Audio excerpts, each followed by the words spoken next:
यह काल दुख वाला होता है ना,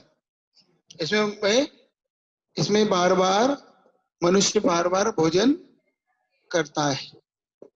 हाँ, इसलिए एक बार खाए योगी, बार बार खाए, 2 बार खाए भोगी, 3 बार बार बार खाए रोगी। इसलिए बार बार नहीं खाना चाहिए, 2 बार, ज्यादा 2 बार सुबह शाम, बाकी बीच में पानी। अपने यहाँ तो 3 बार 4 बार 5 बार, रोगी हो क्या, भोगी हो। इसमें ये 7 हाथ की ऊंचाई सबसे उत्कृष्ट रहेगी, घटते घटते 3.5 हाथ और 120 वर्ष की आयु ले जाएगी। देखो इसमें सब वक्र बुद्धि होंगे। वक्र बुद्धि मतलब कहेंगे कुछ, करेंगे कुछ, सुनेंगे कुछ, ऐसे इस बुद्धि वाले होंगे। करेंगे कुछ नहीं करेंगे कुछ नहीं, वो सब उल्टे उल्टे काम ही चलाएंगे। दिमाग इनका पंचम काल में व्यक्तियों का विषयों में रहेगा, धर्म में नहीं लगेगा। और जो 16 स्वप्न देखे हैं उन सपनों के अनुसार सारे उल्टे उल्टे काम करेंगे। इस हुंडा सरपड़ी की कुछ विशेषताएं यहाँ पे बताएंगे, वो स्वयं आपको बताएंगे, ठीक है। हाँ, और ये पूरा 21,000 वर्ष का, कितने हजार वर्ष का होगा, 21,000 वर्ष का ये काल होगा।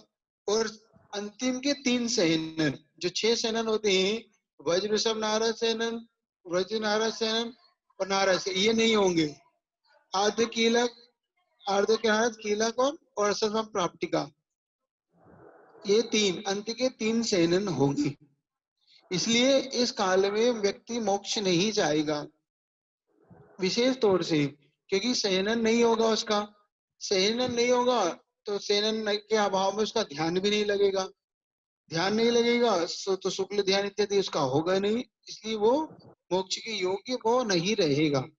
क्योंकि ध्यान आवश्यक है, ध्यान के लिए सहनन आवश्यक है, और ज्ञान, अगर ज्ञान के लिए भी सहनन चाहिए। ध्यान रखना, वीर जिसको अपन कहते हैं ना, अनंत सुख में, जो 4 चतुष्टय में होता है ना, अनंत ज्ञान, अनंत दर्शन, अनंत सुख और अनंत वीर। तो वीर का अर्थ ही होता है शक्ति। तो ज्ञान, उसको झेलने के लिए भी शक्ति चाहिए। क्या, ज्ञान को झेलने के लिए, ज्ञान को भी योग्यता। जैसे बहुत से बच्चे बहुत ज्यादा पढ़ लेते हैं और भोजन इत्यादि कम करते हैं क्योंकि नींद नहीं आ जाए, लेकिन वो डिस्टर्ब हो जाते हैं फिर, है ना, पागल टाइप हो जाते हैं। क्यों, क्योंकि उनके अंदर शक्ति बचती नहीं। वो पढ़ते खूब है तो माइंड उनका फिर ऐसा डिस्टर्ब होने लगता है, डिप्रेशन की शिकार हो जाते हैं, पागलपन आने लगता है उन्हें, दौरे आने लगते हैं उन्हें, कुछ का कुछ बोलते, कुछ गर्मी, जिसको ना गर्मी चढ़ गई। क्यों, क्योंकि भोजन ही नहीं कर रहे वो ये। इसलिए भोजन भी करना चाहिए, पढ़ाई, तो उसके लिए शक्ति भी चाहिए यहाँ पे। तो चूंकि अपने पास सहनन नहीं है, सहनन मतलब शक्ति नहीं है, शक्ति नहीं है तो केवल ज्ञान भी इसलिए नहीं होता।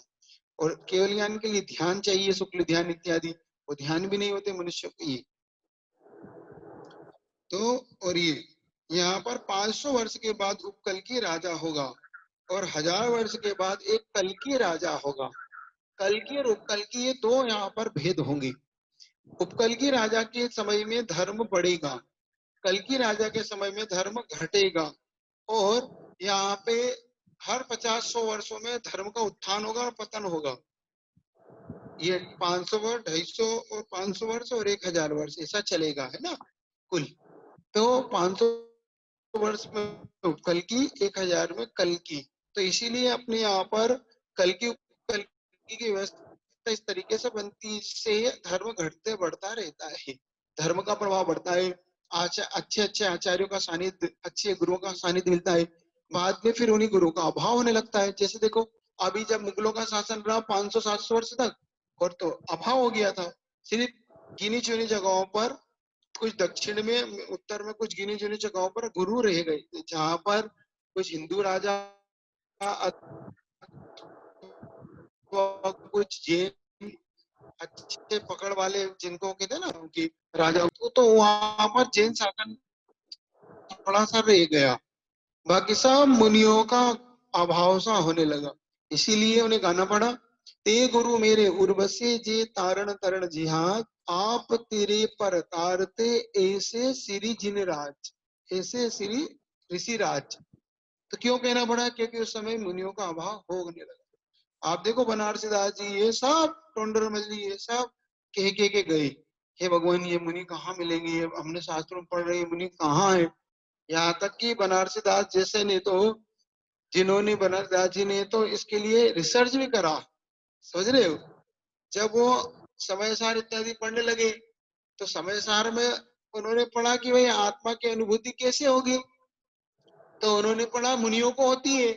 तो मुनि कैसे होते हैं? तो उन्होंने पढ़ा दिगंबर मुनि होते हैं, वस्त्र से रहित होते हैं, ऐसे ऐसे। तो उन्होंने कहा भैया मैं तो मुनि कैसे बनूं? तो उन्होंने काम करता हूँ मैं 3 दिन दिगंबर रह के देखता हूँ। तो उन्होंने कमरे के अंदर के दरवाजे बंद कर लिए और वहां पे सारे वस्तु उतार दिए और आत्मा की अनुभूति करने बैठ गए।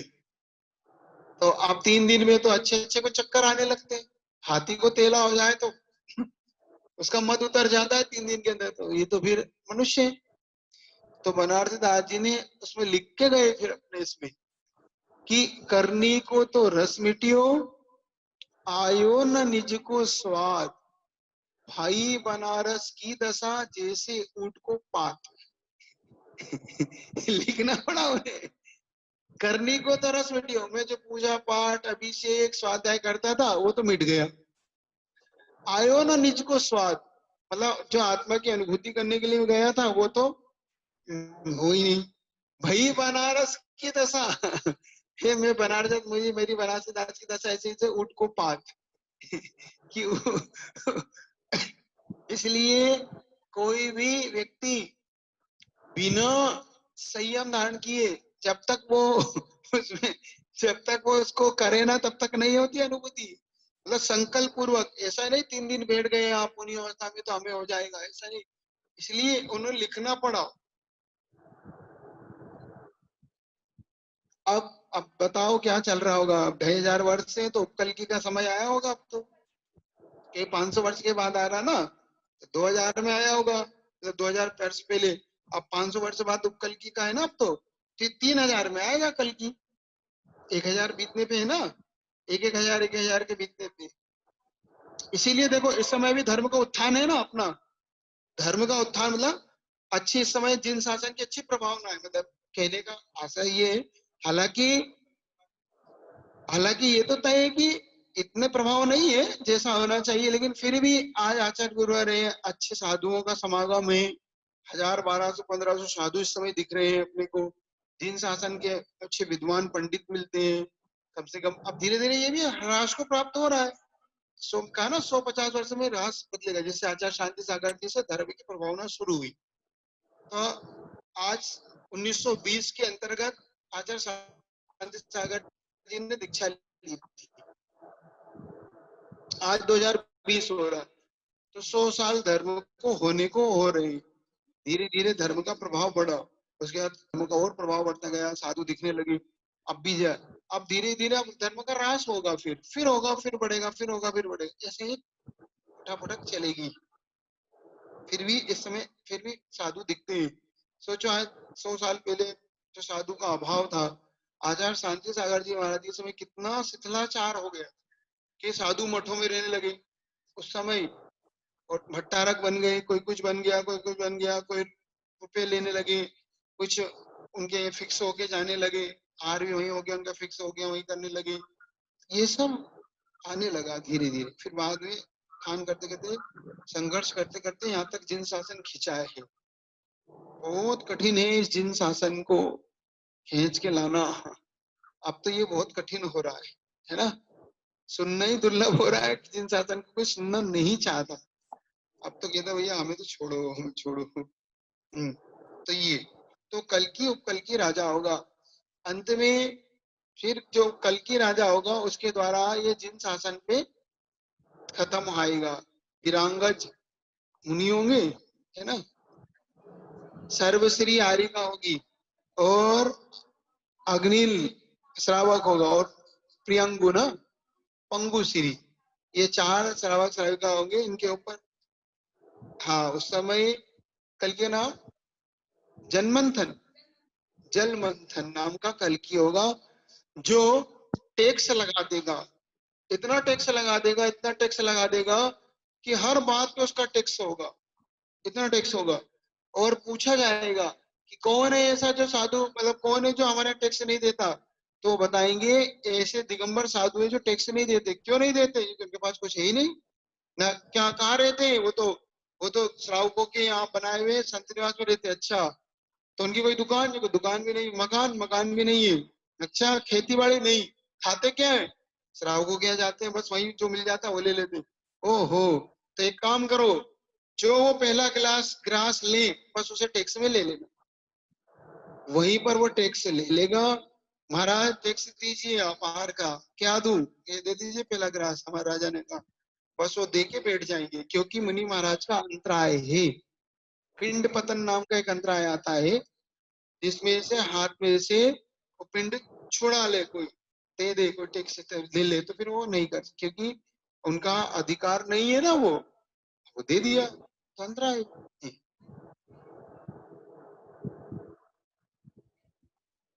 उनसे ही चाहिए मुझे, जो है उनका कहना, मैं दूसरे से क्यों लूं? जो लोग आहार कर रहे हैं वो देंगे हमें टैक्स।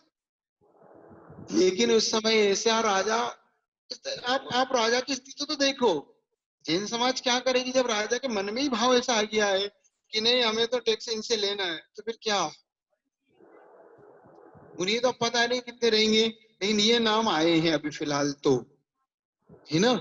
इस प्रकार से नाम आएंगे, फिर वो टैक्स मांगेंगे। ये आया ना, देखो 21वां अंतिम कल की राजा जल मंथन, देखो आया नीचे, उसी में आ गया। मुनिराज से टैक्स मांगेगा, मुनिराज आहार क्या दे? राजा कहेगा प्रथम ग्रास दीजिए, मुनिराज दे देंगे। जिससे पिंडहरण नाम का अंतराय हो जाएगा। पिंडहरण, कहाँ का अंतराय पड़ा था ना, पिंडहरण आएगा। 32 अंतराय में पिंडहरण होता है, कोई छुड़ा ले, जैसे कौवा इत्यादि उठा के ले जाए, एकदम उन्होंने लिया हाथ में, उसे भर के ले गया, अथवा किसी ने छुड़ा लिया, तो पिंड हरण होगा। वे अवधि ज्ञानी से जान लेंगे कि पंचम काल का अंत निकट है और 3 दिन की आयु शेष है। फिर वो चारों वीरांगज, सर्वश्री, अग्निल और पंकुश्री सल्लेखना धारण कर लेंगे, और कार्तिक अमावस्या को स्वाति नक्षत्र शरीर त्याग कर सौधर्म इंद्र में, और मध्यान्ह में असुर कुमार देव द्रोही कल्कि को मार देंगे। फिर असुर कुमार देव इत्यादि इनको गुस्सा आ जाएगा कि आपने साधु के ऊपर ऐसा क्यों किया। फिर सूर्यास्त के समय अग्नि इत्यादि नष्ट हो जाएगी। इस प्रकार पंचम काल का अंत होगा।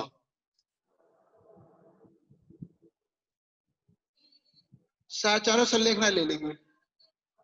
हाँ, ये चारों सौधर में दीवान में जाके देव बनेंगे अपनी अपनी योग्यता के अनुसार, क्योंकि देव की 10 प्रकार की फैकल्टी है, उन फैकल्टी में अलग अलग फैकल्टी में चले जाएंगे।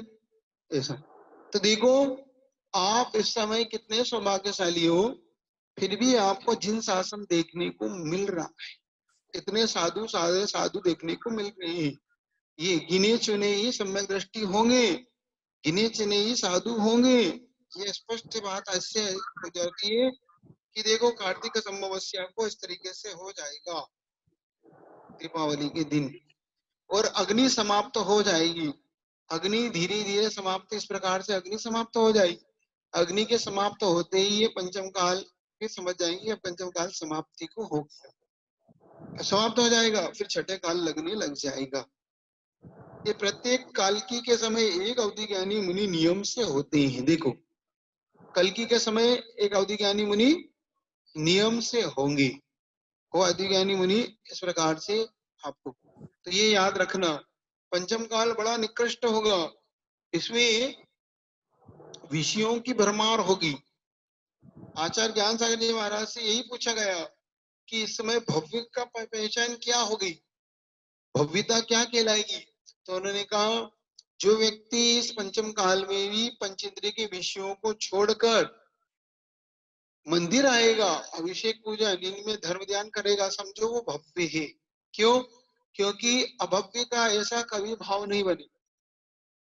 अभव्य के मन में तो कभी मंदिर का भाव ही बनने का भी तो कहेगा हमें क्या, हमें मंदिर नहीं जाना, तुम सब जाओ। कुछ वो जिने चुने भव्य में ही बनेगा, क्यों भाव ही नहीं बनता। ये ये पंचम काल की बलिहारी होगी। कौवे मोती चुगेंगे, हंस, दाना, है ना, ये सब पंचम काल की महिमा होगी। और उन्होंने एक स्वप्न देखा जिसमें हाथी के ऊपर बंदर बैठा हुआ है।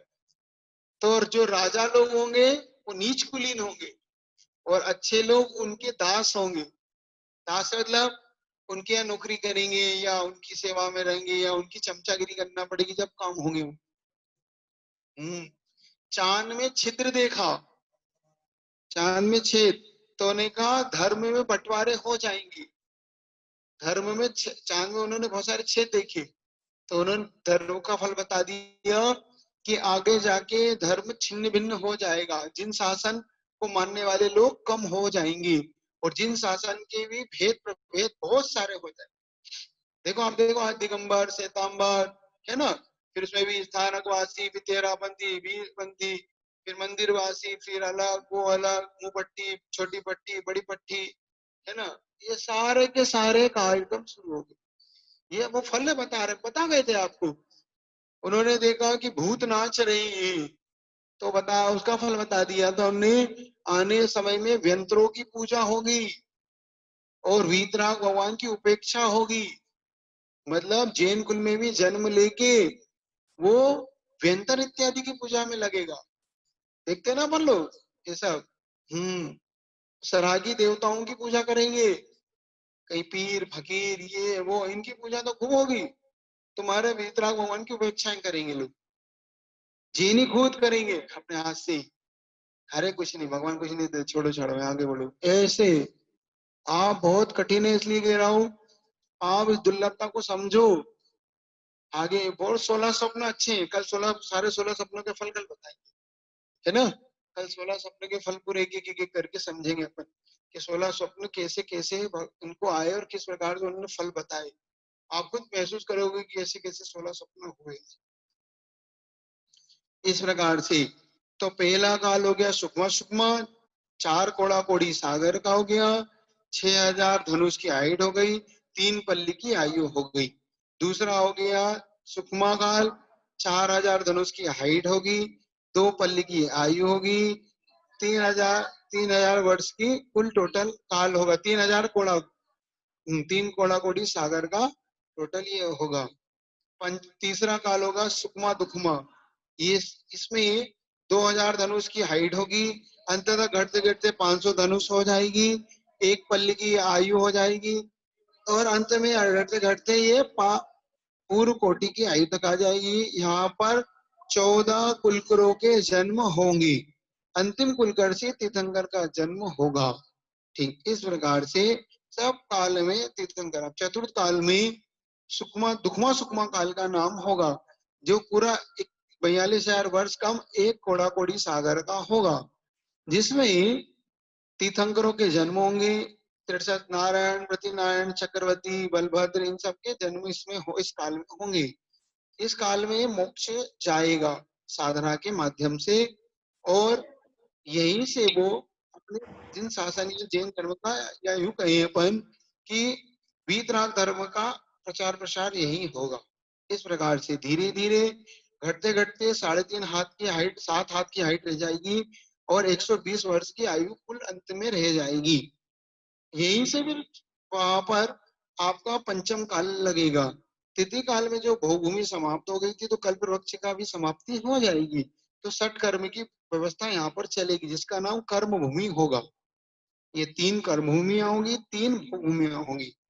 फिर पंचम काल लगेगा, जिसमें आदमी अपनी सारी वक्र बुद्धि वाले होंगे, पापों में भक्त होंगे, जिन शासन में उपेक्षा करेंगे, वो लोग धर्म को नहीं मानना चाहेंगे, वो अधर्म को मानेंगे, वीतराग देव को छोड़कर सरागी देवी देवताओं में लग जाएंगे। इसलिए कभी कभी लगता है कि भैया इनसे ज्यादा कहो मत। क्यों? क्योंकि इनको मानना ही नहीं है ना, और आई है वाणी तो ये तो वैसा करेंगे ही करेंगे, इनसे ज्यादा उलझो मत। कभी कभी आप लोग के मन में आता है महाराज क्या करें, घर वाले मानते नहीं, पापा नहीं मानते, किसी की मम्मी नहीं मानती, किसी का भैया नहीं मानता, किसी की दीदी नहीं मानती, किसी की बहुएं नहीं मानती। तो अब ज्यादा संकलेश मत करो इसमें, क्योंकि ये आ चुका है पहले ही कि इस प्रकार के कार्य होंगे। इसलिए संकलेश मत करो, कुछ नहीं होगा, ये कार्य तो होके रहेंगे। बस उनसे कह दो मान जाए तो ठीक, नहीं तो अपना आगे अपना उद्धार का, अपने कल्याण का मार्ग सोचो और आगे बढ़ो, इनसे मत उलझो। इनसे उलझने में सार नहीं है, ये आपको संकलेश कराएंगे बस। आप इनको ज्यादा छेड़ोगे तो ये ज्यादा छेड़ेंगे, फिर आपको छेड़ने लग जाए। मैंने देखा, मतलब आप अगर बुरे लोगों को ज्यादा आप प्रेसिस करते ना, तो फिर वो और बुरा करने लग जाते हैं।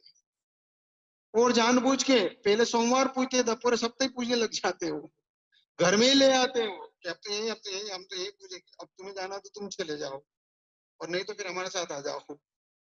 जो कमजोर वाले होते भैया हम भी लग जाएंगे, लग जाते हैं। इसलिए ये इनकी महिमा गाई जाए। फिर आगे आ रहा है अब छठा काल, दुश्मा दुश्मा। देखो, आप सब इसके लिए प्रसाद करो कि कभी इस काल में जन्म ना लेना पड़े। इतना इतना इतना इतना कठिन काल है, दुखमा दुखमा, नरकों जैसी वेदना है इसमें।